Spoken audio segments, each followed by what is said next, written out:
The following program is produced by the Tech Talk Radio Network. Hey, everybody out there in Radio Land, this is James Young from the rock band Styx. If you are technically challenged, if you got trouble with that computer of yours, because Lord knows I do, you need to listen to Tech Talk Radio.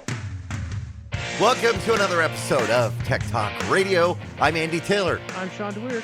And I'm Justin Lemmy. Welcome to another week. What a big show last week. I don't know what happened, but so many people have listened to last week's show. Good. And I've even got people telling me congratulations for Sean. You're going to be a grandpa. Wait. Hold up. What? Yeah. No, it's good. I'm glad. Now, in case you missed it, you can find the show on our website at techtalkradio.com. It's on our blog.techtalkradio.com. It's at Spreaker. It's on Amazon Music. It's on iHeart. It's just pretty much everywhere that you can listen into a podcast or a show. But Sean made the big announcement that his wife and him are expecting a baby. March of 2021 is going to be wild. Oh, 2022. It's going to be wild. A lot happened in the world of tech this week. And then coming up this week, I mean, we've got Windows 11 is going to be available. Boo. You're saying boo, but you're not a Mac user. How long will it be before you actually go ahead and jump into Windows 11? Can I be completely honest with you? You asked that question. This is what's going to happen to me, okay? I am not going to install Windows 11 when it gets released. However, I can almost guarantee you that one of these evenings, I'm going to be sitting here, I'm going to be watching a YouTube video on Windows 11 and how great it is. Mm-hmm. And after consuming a few too many adult beverages, I'm probably going to upgrade to Windows 11 and then regret it in the morning. Tech regret. Yeah, tech regret. Sean, what are you looking forward to the most? I mean, we've kind of covered some of this before, but if you're going to do it, are you going to wait? Are you going to go ahead and go full? I've got multiple machines at home, stuff I do certain things on. Like, I've got the machine I've got connected to my 3D printer, which I use exclusively for blending and slicing and things like that. And I think I'm going to do it to at least one machine just to see. Get a virtual machine. Yeah, and they're going to make that easier with 11, I believe. Running virtual machines. That's what they said, but we'll see how it goes. Yeah. Because you never know how much resources a virtual machine is going to take, and if it's going to work with the, it's just going to, do they have the right drivers for all the VM softwares and all this stuff? So it's going to be, I'm sure they do, but then again, until you try it, you don't know if it's going to work, or is it going to work on my hardware? Is there going to be an issue with the RAM that I'm using? You never know until you do it. And like I said, I've got a couple machines. I'll probably drop it onto one of them and see how it goes. I did run the log on to the Windows Insider program, which I'm a member of, and I did the test, the hardware test, to see if it would work. And I was surprised my laptop passed, and it said, yeah, this will be able to run Windows 11. The thing to remember, though, if anybody's listening that is going to do this week, just remember to make your backup. Don't, maybe even, what do you think about this? Getting another hard drive, like an SSD, they're so inexpensive. Hooking it up and installing it fresh on that. Would that be, what do you think? Windows is not going to run good off an external hard drive. No. I mean installing, just going ahead and installing an SSD and doing it that way. Oh, I thought you meant external. Okay. Yeah. So you put an SSD in, put in your... Yeah, but that's a little bit more advanced, because now you got to go into your BIOS, or at least the Windows Boot Manager, and you've got to be able to tell it to bring up the Windows Boot Manager at startup. So normally when people are pretty used to turning on their PC, it just automatically boots into Windows. Now what you're asking it to do is bring up a menu and say, which version of Windows would you like to boot into? And that can get a little complicated depending on your computer. Yeah, I was actually thinking of just pulling the other drive out, just going fresh, like it's a brand new, fresh install, and going it that way. You could, I guess. Yeah. I mean, I think if I'm going to do it, I'm going to do it that way. I'm not going to just side load it onto a drive. I'm going to put it on a new drive that's solely going to be for Windows 11, right? And at this point, I would be uncomfortable having other drives connected that, like, say I put a new drive in, but I've still got my Windows 10 drive in there. Who knows what Windows 11 is going to do to any other drive connected to a SATA port? Exactly. Right? Yeah. Or an external drive. Like, it's going to take time, and there's going to be some weird bugs that come out, right? Because the community is going to break it. The community is going to find all these weird quirks that may or may not be features. Yeah. Right? We may find some unexpected features. I hope Because not. bugs are features. Yeah. You know? Yeah. And I want to make sure all my programs going to work with it. That's the other thing. I run an older version of the Adobe suite. I want to make sure so I don't have to update and suddenly start paying for the new one. You're going to run into so many issues with, I mean, probably not as many as you used to when you went from, 95 to 98 or 98 to Vista or, things like that. A big jump in terms of architecture, but you've got to be aware that not all your programs are going to work. Yeah. Not everybody's supporting Windows 11 drivers yet. And what does that look like? Do they look like Windows 10 drivers? Will Windows 10 drivers work on Windows 11? Right? Because there are applications that you still have to run in Windows XP compatibility mode, for heaven's sake. Yeah. Right? So it's like, what is it going to take for developers to get on board and push those Windows 11 drivers out? Or how many times you're going to have to update those drivers in the coming weeks because they find a bug, or hey, that new driver just now crashes my game every time that I'm playing Yep. I'd rather just not upgrade right now. I went through this recently with iOS did an update. And I'm not talking about iOS 15. There was an update they did that enhanced the protection, your privacy. And I use the QuickBooks app. I've got the app. I actually pay a monthly fee for it to help track my mileage. So because I run a business, I can, of course, exclude and get a write-off for mileage that is associated with the business. And it's automatically done. I just, at night, I might sit there, or sometimes it takes me a couple of weeks. I'll just go through, and that was a business trip. That was a business trip. Mm-hmm. That was personal, and do it that way. It's great because at the end of the year, I pay $10 a month for this, but at the end of the year, I see how much I've saved by being able to write off, my mileage deduction. Well, when I did this update, suddenly it blocked QuickBooks from tracking my mileage because of the privacy features. I lost 2 weeks, maybe 3, because it had been that long since I sat down to do it, of mileage. It was gone. It did not track it because the iOS had actually blocked it because I had to tell it, no, go ahead, you can track this. You had to do that with the app. Any app that tracks, you had to be able to say, no, go ahead and do this. Mm-hmm. And, I lost 3 weeks that I have to figure out manually what it was. So, yeah, you've got to be really careful when you do any kind of update like this. Speaking of that, iOS 15 is now available. And I don't know if you did the update, Sean. You're an Apple user. I know you aren't, Justin. Did you run the update? I have not updated to iOS 15 yet because like Justin said, it's good to wait. Yeah. Now, I don't let everybody else do the work for you. I don't have more than one phone. At home, I have more than one PC. So if I upgrade to Windows 11, I'm not going to be hurting my main gaming PC, right?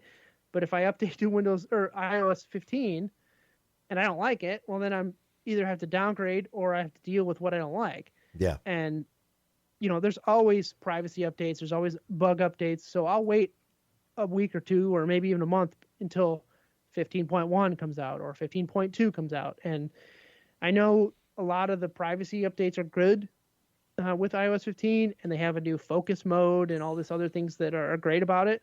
But I'm just going to wait because, for one, I'm running an older phone. I have the 7 Plus, mm-hmm. and iOS 15 is the last iOS update my phone is going to get. So we'll see how it works on my phone because it's not designed for my phone. It's not designed for the architecture in my phone. So we'll see. Now, I know for anybody thinking about upgrading their smartphone, and actually, because I'm on the 8S, I swear it seems like just a year, not even a year ago, got Gloria the iPhone 12. Now it's like suddenly the 13's here.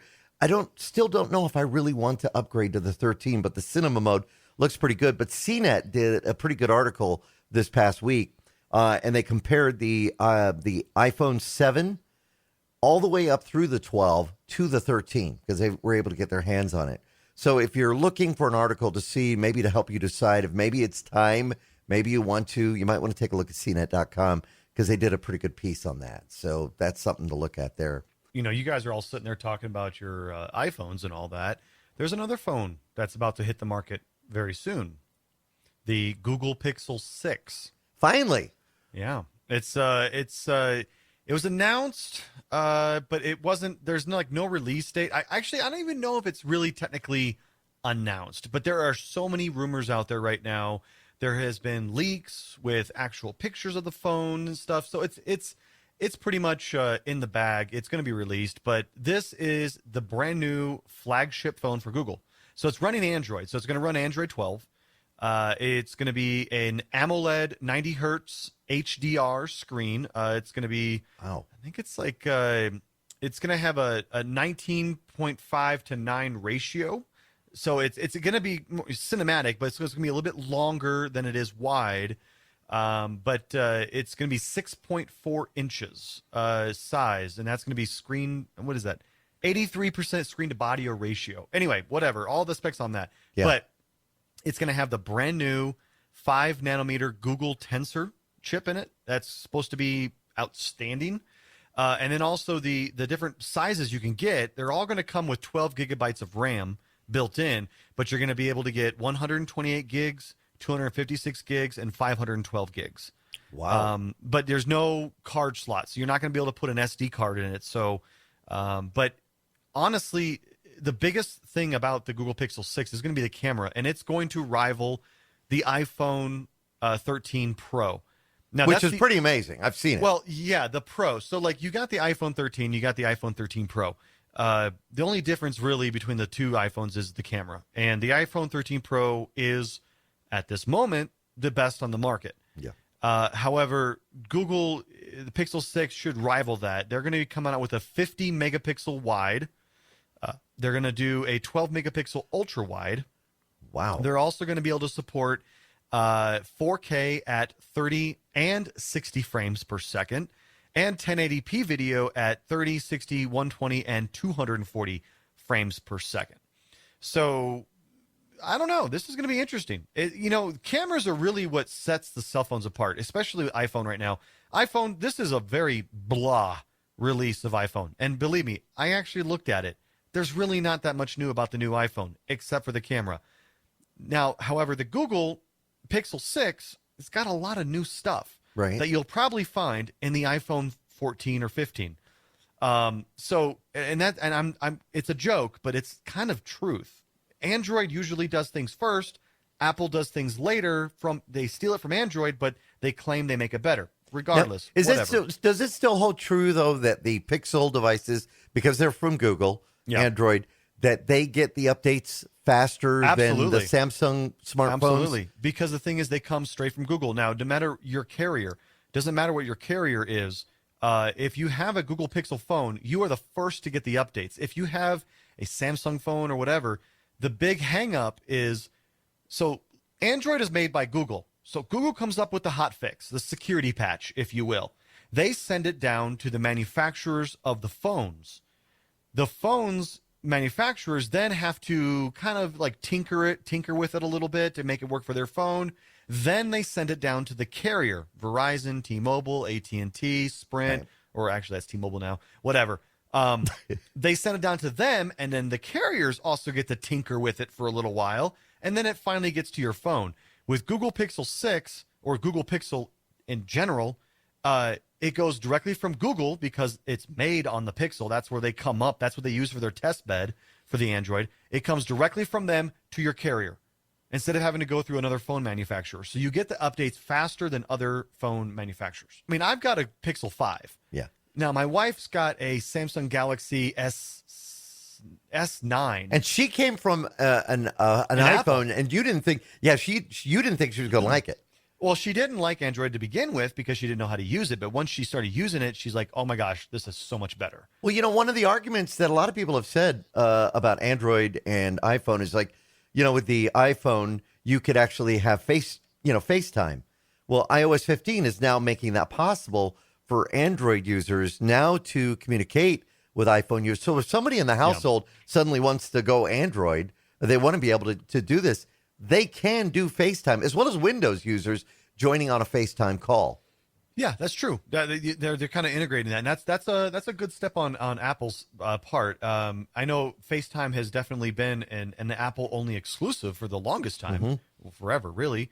But to have it available on Android now, the funny thing is though, is I've seen a lot of memes about FaceTime on an Android from Apple. You're going to get like potato quality video. And I've seen that before because even videos that are recorded with an iPhone that are then directly sent to my phone, like via text message, the quality is insanely horrible. And that's because Apple and Android, they've notoriously not played well together, so they do stuff to sabotage each other.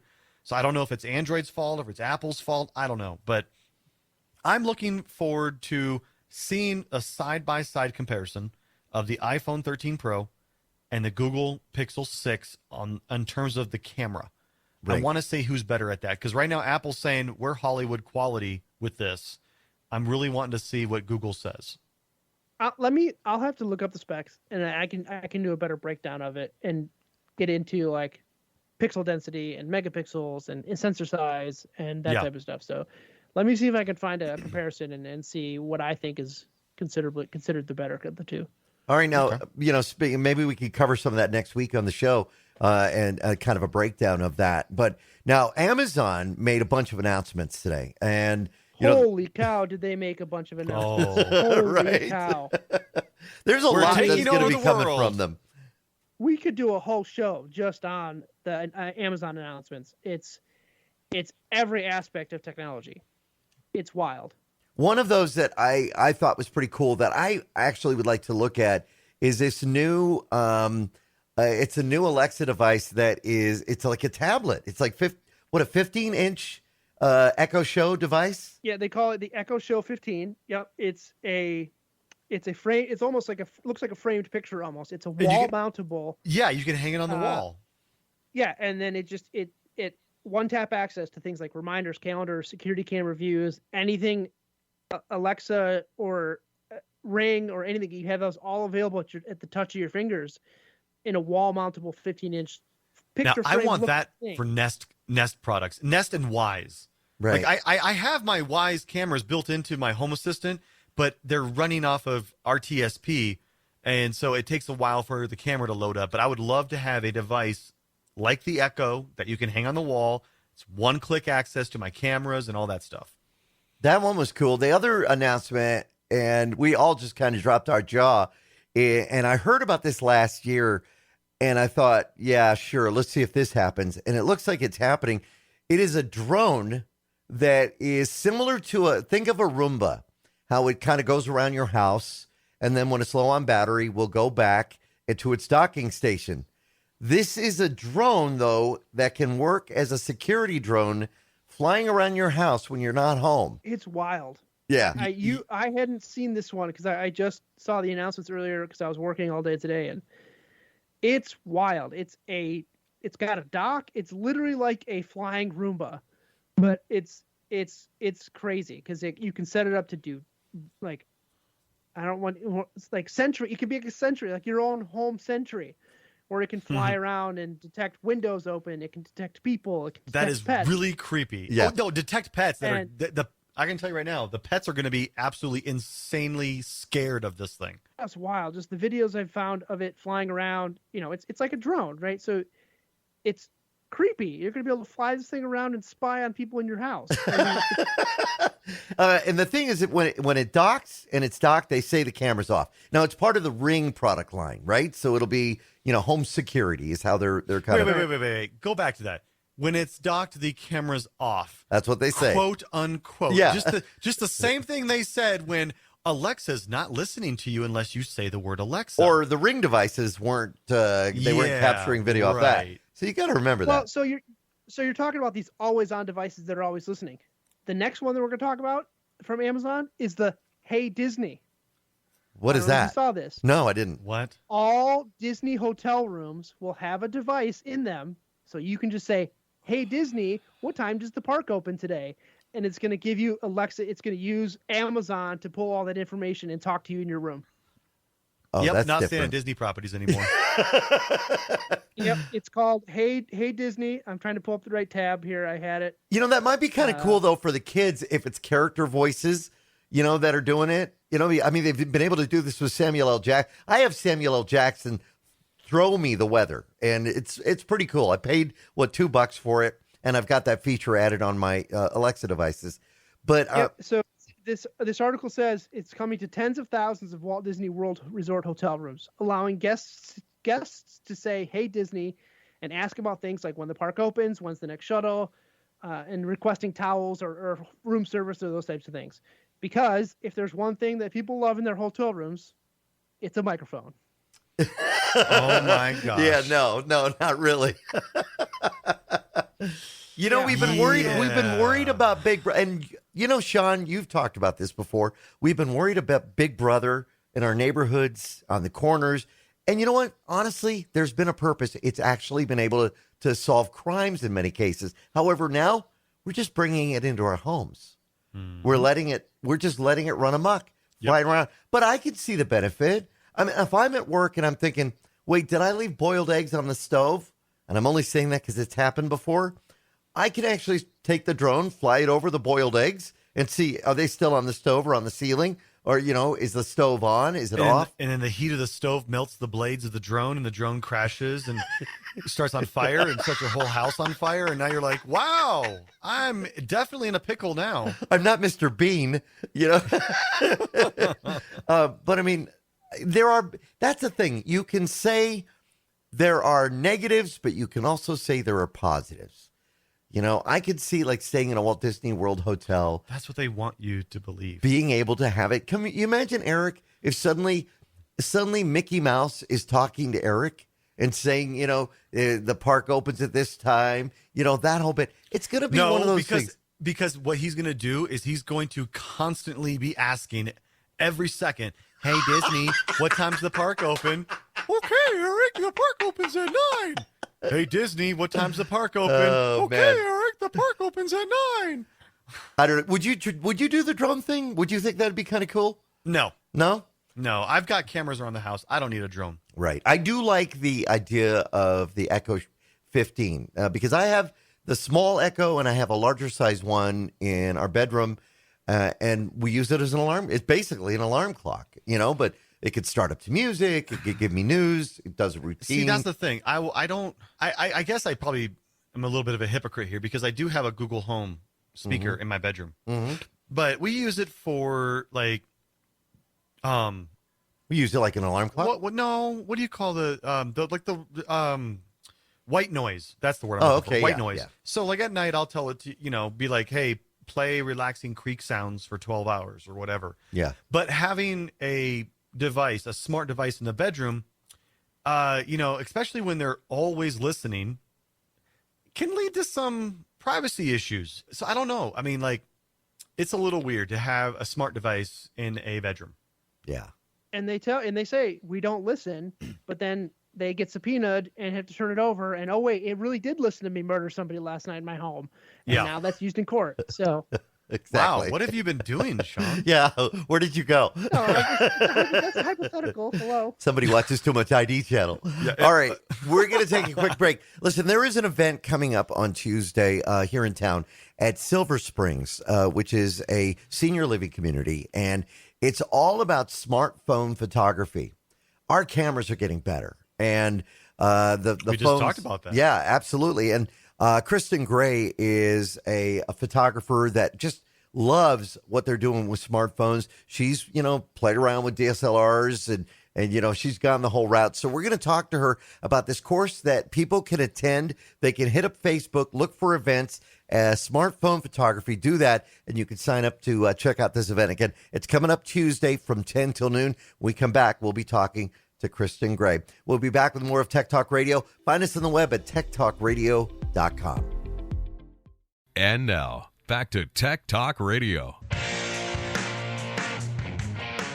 Welcome back to Tech Talk Radio. And, I love photography. Matter of fact, all of us love photography on the show. And, there's been so many changes when it comes to photography. I've gone old school. I've done photography with film. I finally got myself a DSLR, which I absolutely loved. I love the ability to be able to change the lenses and do so many things with it. But let's face it, our smartphones are just so good when it comes to that. We've had Scott Kelby on the show before, and we've been talking about, how you could take photos now with your smartphones. And really, the quality is just phenomenal. But there are tricks to really getting the most out of it. And there is a seminar that's going to be coming up at SilverSprings, and it's on smartphone photography. It's happening this coming Tuesday, starting at 10 and going till noon, and can really give you the real basics on how to get a really good photo with your smartphone. And Kristin Grey is with us on the line with American Southwest Credit Union, an avid photographer. And she's going to be heading up this program to show people how to do this. Kristin, thanks for coming on Tech Talk Radio. Thanks for having me. When you look at where we are with smartphones, it's no longer a phone. It's really a camera that has the ability to make a phone call. That's very true. I mean, the quality that comes out of your latest and greatest smartphones is absolutely phenomenal. We've always talked about photography in the sense that it's always fun to talk about, oh, what kind of lens did you shoot with or what? But really, honestly, a lot of it can still be in the eye of the photographer, the person that's taking the picture. They're doing the framing. This can all still be achieved really well with a smartphone. Yeah, it's very true. One of the main things about taking photos is no matter what you're shooting with, framing is key. You need to really hone in on your subject and make sure your subject is well lit, or moving the subject into a better lit place rather than just taking it off the cuff. Avoiding backlighting can really assist any photographer, no matter what equipment they're using, whether it be a DSLR or smartphone, to get the best possible photo they can get in the circumstance. Now, can somebody like taking a photo with a smartphone, whether they have an Android device or an iOS device, can they still utilize that phone to maybe even do some simple edits after they take the photo to really enhance that? They sure can. Not only can they use the phone to do edits, but prior to shooting, they can choose different modes. For instance, if you're taking a landscape, some of the newer phones now have a landscape mode. And so you would click on that before you take the photo, or some of them have a portrait mode. So if you're taking a photo of one person to maybe 3 people, you would click on the portrait mode. And that already sets up the photo to get the best possible results under the circumstances. And then after the photo is taken, you can enhance the photo through either the editing apps that the phone already has installed on it, or you can go online and download those apps into your phone and then use those apps to edit them the way you want to. It's really amazing, some of the apps that are out there that can allow us to do this. And you're right. I mean, we have these apps as actually a part of the phone in many respects, so you can get them without having to pay any extra money. But I do know that, Kristin, a lot of our listeners that may be listening right now, they may have like a really cool Android device. They may have, a Pixel. They may have, an iPhone 10 or iPhone 12, or, hey, maybe even the iPhone 13. But a lot of it can be a little confusing as to the different features that are on the phone, like how to use this particular camera, or how to frame up that shot, or maybe take a series of shots if you're looking at action. Are you going to be covering some of that in the smartphone photography program that is happening this Tuesday? Yes. In the workshop, we're going to be going over some basic photography features based on landscape or portraits is mainly what we're going to focus on. Then we'll go into some composition for landscapes and portraits. Oh, cool. For your most ideal compositions based on your end goal. Right. And then once we do that, I'll go ahead and take a look at some of the phones individually. So there's individual work going on. So I can look at your phone, look at the features, look at what you have available on your phone, and then helping you individually frame out what you're trying to accomplish. Some of the phones that in my last seminar that was also in Sarita about a month ago, I learned that one of the Android devices actually has a food mode on it. So this particular business owner wanted to take photos of, she owned a restaurant and she had a food mode. I showed her how to use the food mode to give her the most advantageous photo for her website. Oh, yeah. So, yeah, it's really cool that they even have a food mode. That's amazing. And because a lot of us do that, we go somewhere and it's kind of like, it's funny because when you see like a hamburger in an ad, for a burger place, and it just looks so amazing. And then sometimes you try and take the same picture and it's like, what happened to it? Yeah. But that's the thing, that photographer knows really how to get the most out of the angle and how to, having that lighting that can make a big difference. Right. And I think a lot of people now use their phones for sharing photos, especially with, kids and grandkids, and using that portrait mode to the best of your advantage helps you get the best quality photo in the particular circumstance you're in, so that you can look back on the photos and have really great quality, candid photos in any situation. It's not always convenient to call a professional photographer, although, sometimes we can't get the photos we want unless we call a professional, especially if we want to be in the photo with our family. But just for those, off the cuff moments, iPhones are great for them. And it's great if people can really understand their phone camera to make sure they're getting the best quality photo that's possible. My children are pretty much grown up now. They're in like around 25, 26. And I remember, I shot film 110 back when they were growing up in their very early years. And I think now about just how great it is to have these smartphones with these capabilities, because it gives that opportunity to really document, not only, your child growing up, but your grandchildren, or like you said, if somebody's got a collection of, something that they really like, they have a baseball card collection or a car collection, they could use their smartphone to document all of that and really get the most out of it to be able to share with loved ones, and even share, over the internet. So you could take a photo now and you don't have to, print it and then put it in an envelope and mail it. You could send it via email. This is a hands-on demonstration. So you want people to bring their smartphones with them so that you can actually help guide them in some of those features. Yes, absolutely. It's the first part of it is going to be a little bit of basic knowledge taught to the entire class, maybe the first half hour, maybe 45 minutes, and then the rest of it will be hands-on. What has been, and I'm going to ask you, when it comes to like smartphone technology, and, if you've been using a smartphone for the past 10 years, what has been the one thing that really, really made you say, wow, this is just amazing? Because again, the Pixel has features, the Samsung, Galaxy devices do, and then the iPhones. Has there been one, though, that was really stood out for you as far as what it could do feature-wise? I think when the iPhone implemented the portrait mode, which gave depth of field to portraits, and for listeners who don't understand depth of field, that means that when you have a shallow depth of field in the portrait, that the background becomes that beautiful, blurry background. When the iPhone came up with that feature, that's when I went, wow, that's neat. It really makes the subject or whatever you're taking a photo of really pop. I mean, you could do this with food as well. Yeah. And the food mode is very similar to the portrait mode. I think it just has a little bit more saturation and a little bit more crispness, for lack of a better term. Obviously, on a portrait, you don't want to enhance every skin pore like you might on food. Yes. No, you don't want to do that. It's like, oh, you got sesame seeds. Look at that. Exactly. I remember talking to a friend of mine about this a couple of years ago when, they didn't understand that, you take a photo and then you can do stuff afterwards, like black and white.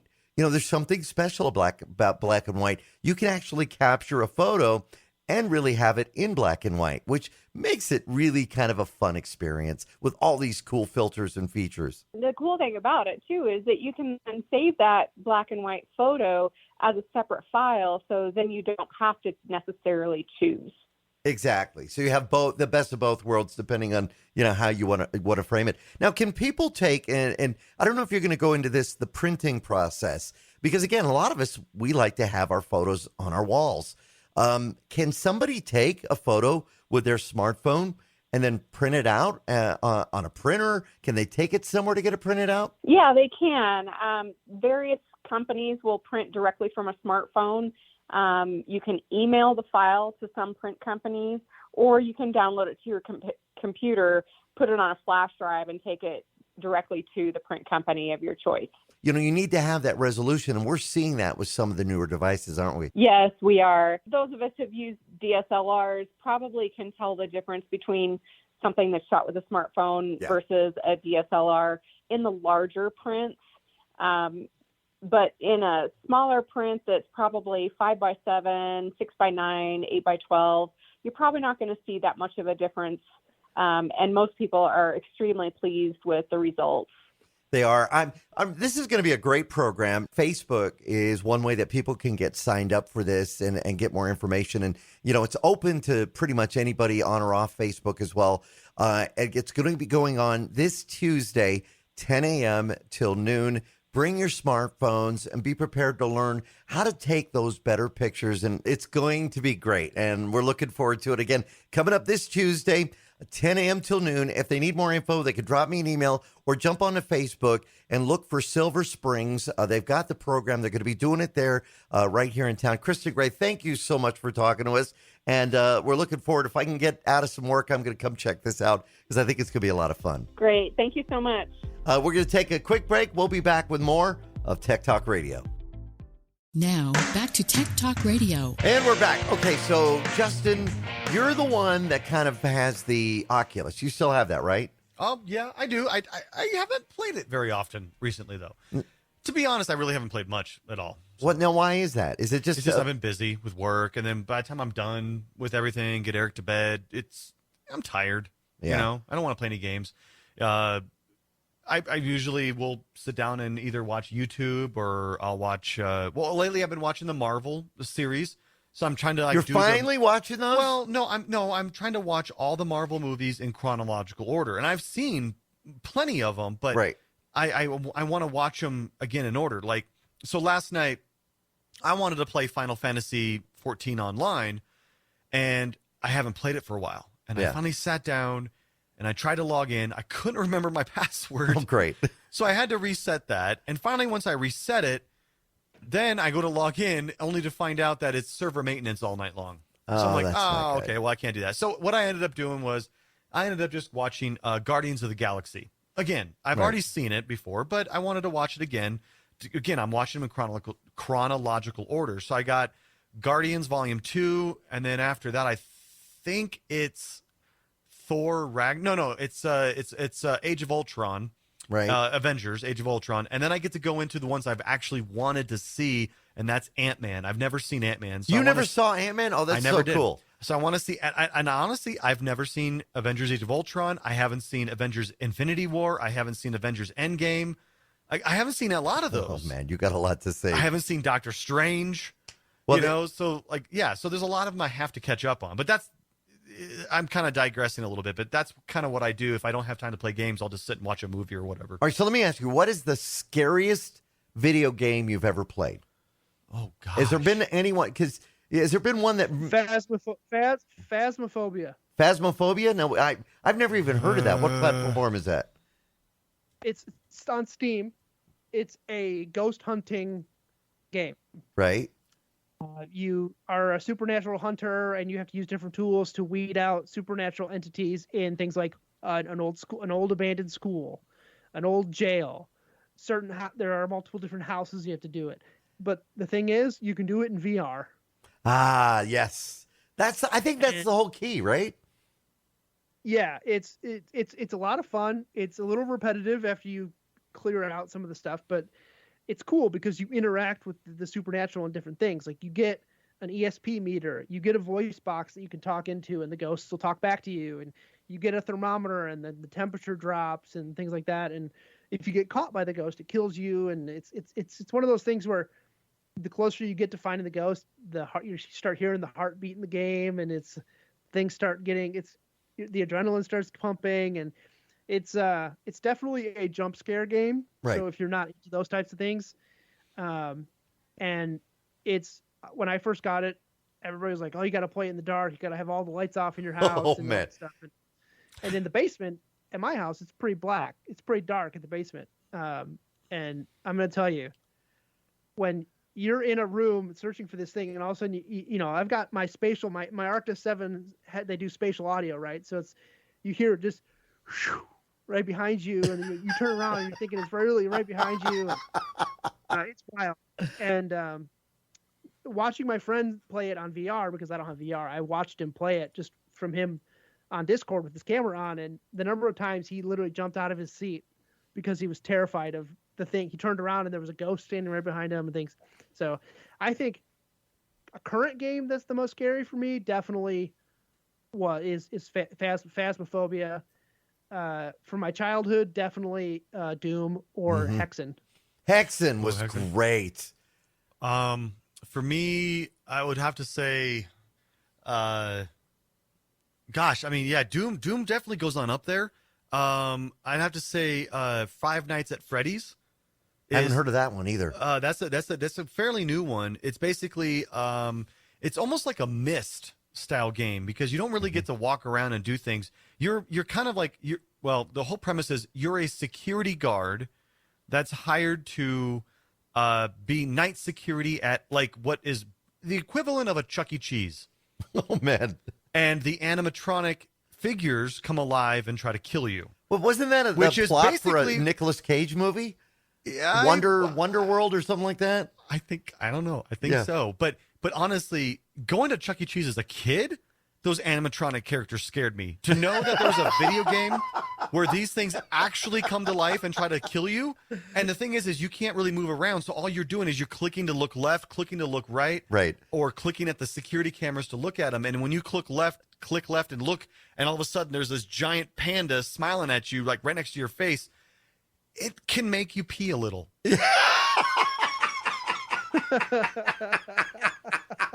So I'm gonna say Five Nights at Freddy's. Oh my God! But mine, and I remember playing that one with my daughters, was Hexen, and I remember my daughters were terrified because they're a lot younger, and it was terrifying. Well, there's one that's coming out, and I have got to get my hands on this, but I don't have an Oculus device yet, so I'm gonna have to find one to experience it. But Resident Evil 4 in virtual reality is going to be out on the 22nd of this month, and people are saying that this is just absolutely terrifying. I was looking at some screenshots from it that have been unveiled, and again, it's that whole premise. See, VR, I think when you're in a game, it brings you in more to the game. You're not sitting, leaning, close to the monitor, watching the game, and then something happens, you jump back.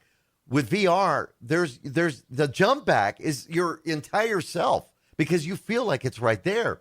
So I want to experience something like that and try it. But Resident Evil 4 in virtual reality, and that's, for those that don't know, that's like a zombie type game.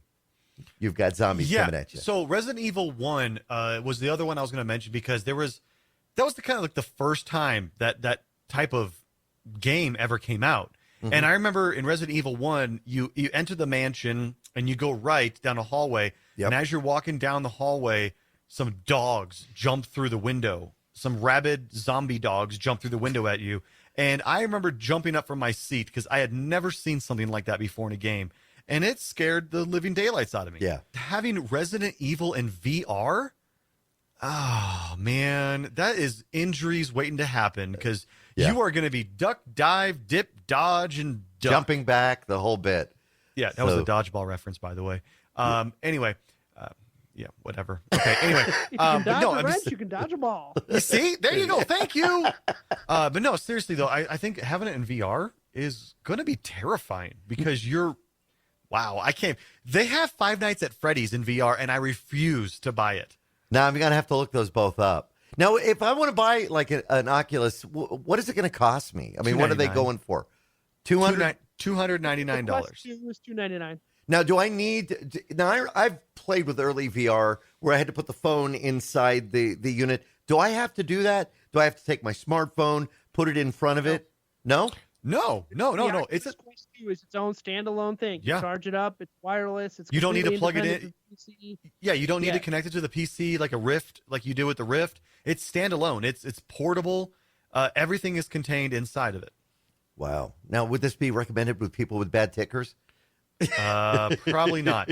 The other one that's actually, now this is not necessarily scary per se, but it's a game on the VR I got. It's called Richie's Plank Experience. Right. And it starts out, you're just on the ground level of a New York City type of skyscraper-ish thing, and you walk into the elevator and you press the top floor, and when the elevator opens, there's literally a plank that's extending out across the building, and you can walk out to the plank and then just fall down, and you just fall to your death. But it's all in VR, and I've seen so many videos of people that they're not really, obviously they can't see what's really around them in real life, so they go to the edge of the plank thinking they're going to jump off, and they jump, and they actually jump into like a glass coffee table. Oh, no. Or they jump into the television and crack the television because they're not aware of their surroundings. And Yeah. it's pretty crazy. But I did get Richie's plank experience, and I thought it was going to scare the poo out of everybody I showed it to. But everybody I showed it to was kind of like, oh, hey, I'm falling. Oh, this is cool. Okay, that's it. I'm like, wait, what? Like, I thought that was supposed to be more scary than it was, but I guess it depends on who you are. But Richie's plank experience is another good one. Yeah, if you want to waste a few minutes on the internet, just search for VR fails, and you'll see all sorts of videos of people hitting things in VR, or falling over, or... There's an entire subreddit dedicated to that. It's called VR to ER.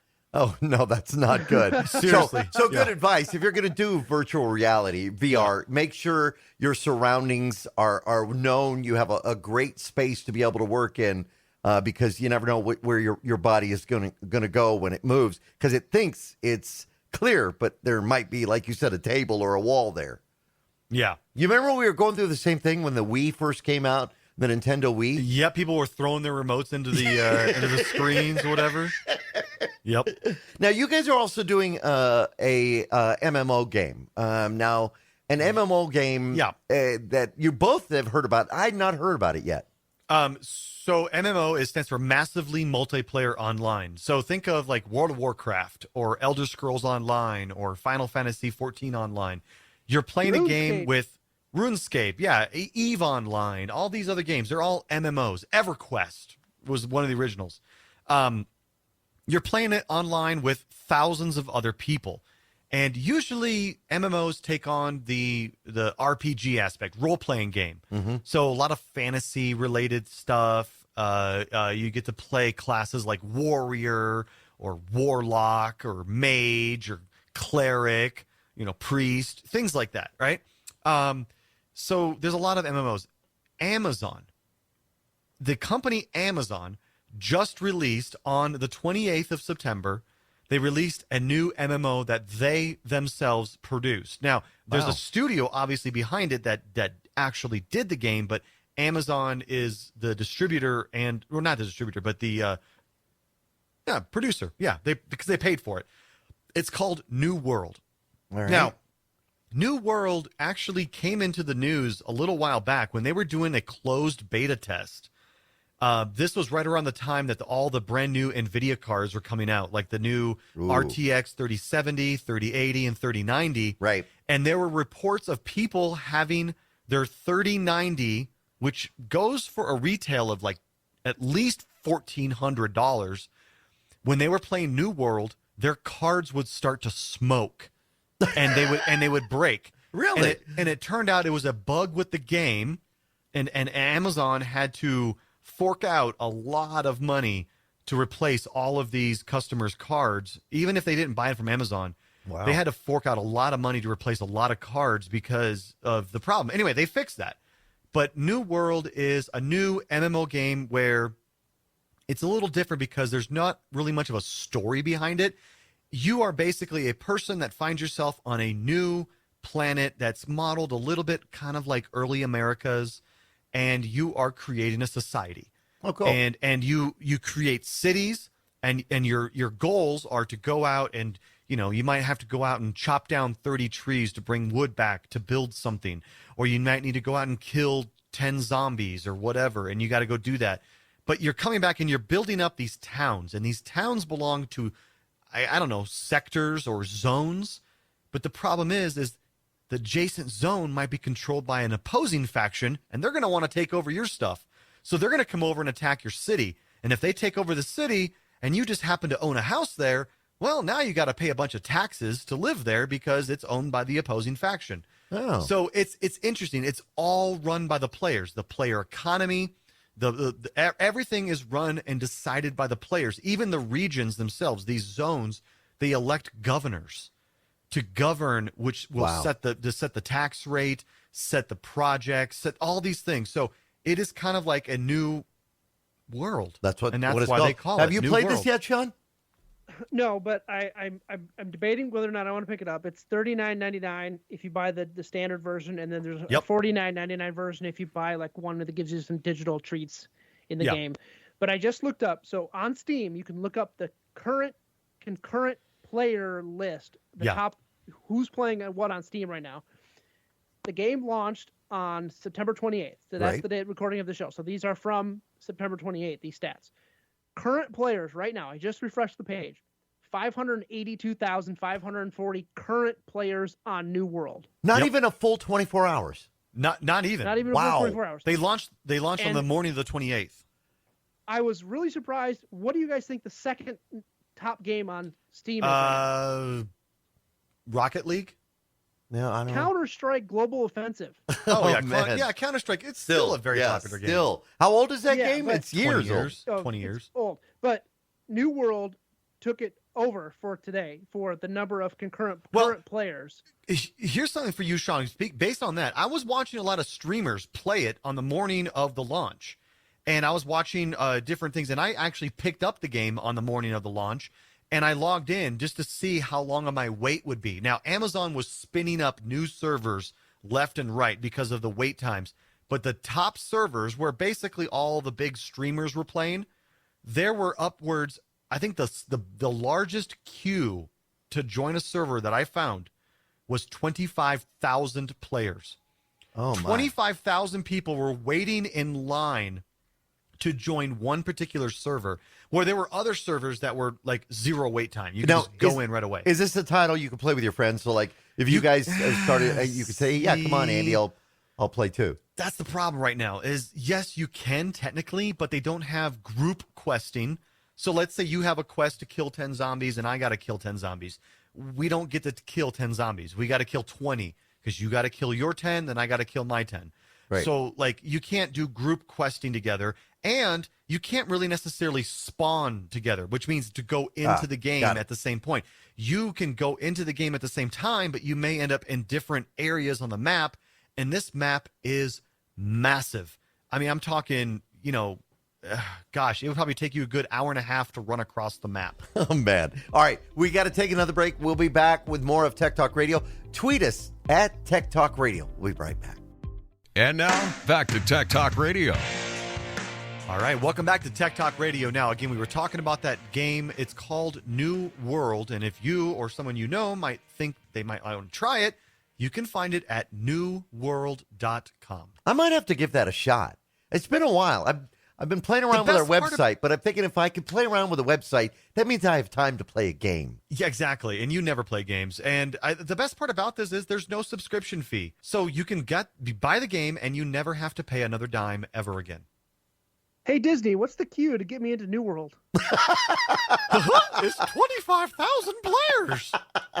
Nice. We were talking last week about added services where you maybe you want to cut the cord. One of the things we mentioned is Plex. There's a whole different world to Plex.tv. We got to get them back on the show because they were on the show when they first started. If you like classic television and you're a cord cutter, they've added I want to say like 40 channels. Bob Ross TV. Yep. Bob Ross TV. Seriously, all kinds of stuff. One of those is called Best Classic Television.